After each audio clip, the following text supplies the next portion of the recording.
So isang napakagandang balita nga po para sa ating mga Pinoy fight fans. Ito po ay dahil naging matagumpay ang ating pambato na si Rolando D sa naging laban niya kontra sa former 2 Division Boxing World Champion Paulie Malignaggi. Kung kahapon ay puro pambabanta ang sinabi ni Malignaggi kay Rolando, ay kabaliktaran ang lahat ng nangyari sa laban dahil pinakain ni D kay Malignaggi ang mga sinabi nito sa kanya. Agad po kasing pinabagsak ni Rolando si Malignaggi sa second round, kung saan nahilo talaga ng gusto ang dating kampyon. Pinilit pa naman sana nitong bumangon pero hindi nagtagal ay muli na naman itong tumumba.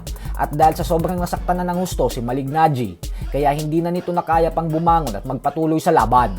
At bagkus umayaw na lang ito, dahilan kung bakit nakuha ni Rolando D ang panalo via second round knockout.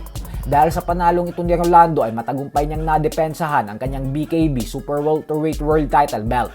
Nagpakita naman ng mataas na respeto ang dalawa sa isa't isa pagkatapos ng laban at maging ang British boxing legend na si Amir Khan ay umakyat pa sa ibabaw ng lona upang ipakita ang kanyang paghanga sa ating pambato. Samantala, naganap na din nga po ang world title defense ng ating pambato na si WBC Junior Flyweight Champion Melvin Jerusalem, kung saan dumayo ito sa baluarte ng challenger na si Shakur Wakuse sa bansang South Africa. At isang malungkot na balita nga po mga idol, dahil katulad sa inaasahan nating lahat, ay tila nadaya ang ating pambato matapos tanghalin bilang bagong kampiyon si Kuse. Ito ay sa kabila ng tahimik na ang mga fans sa loob ng venue nang dahil sa inaakala nila na talo na ang kababayan nila.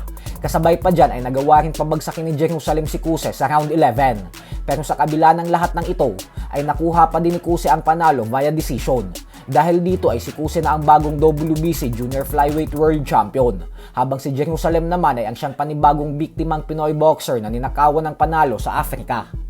Sa kabilang banda naman mga idol ay matapos nga pong manalo via third round knockout kahapon ng undefeated top super bantamweight contender Carla Mes Martin kontra sa kapwa Pinoy boxer na si Carlo Demicilio, ay prangkang sinabi ni Wonderboy pagkatapos ng laban sa interview sa ating kaibigan na si Pau Salud ng Pauka Sports na ayaw niya na daw maulit yung ganitong klaseng laban dahil ang gusto niya umano ay malalaking laban at world title fight na.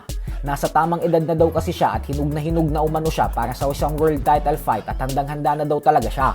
Ganun pa man ay bagamat gusto na ni Wonderboy makasagupa ang dalawang pound for pound Japanese superstars na sila Naoya Inoue at Junto Nakatani, ay aminado itong malabo itong mangyari ngayong taon dahil magpapaopera daw ng nabasag na orbital bone si Nakatani, habang si Naoya Inoue naman umano ay ibinunyag ni Martin na para daw sa mga hindi nakakaalam ay hindi na daw ito lalaban ngayong taon dahil magpapaopera din daw ito. Kaya naman ito na umano yung pagkakataon niya para mapalaban sa isang world title belt. Gusto niya na umano lumaban para sa vacant title at ayaw niya nang magpasikot-sikot pa.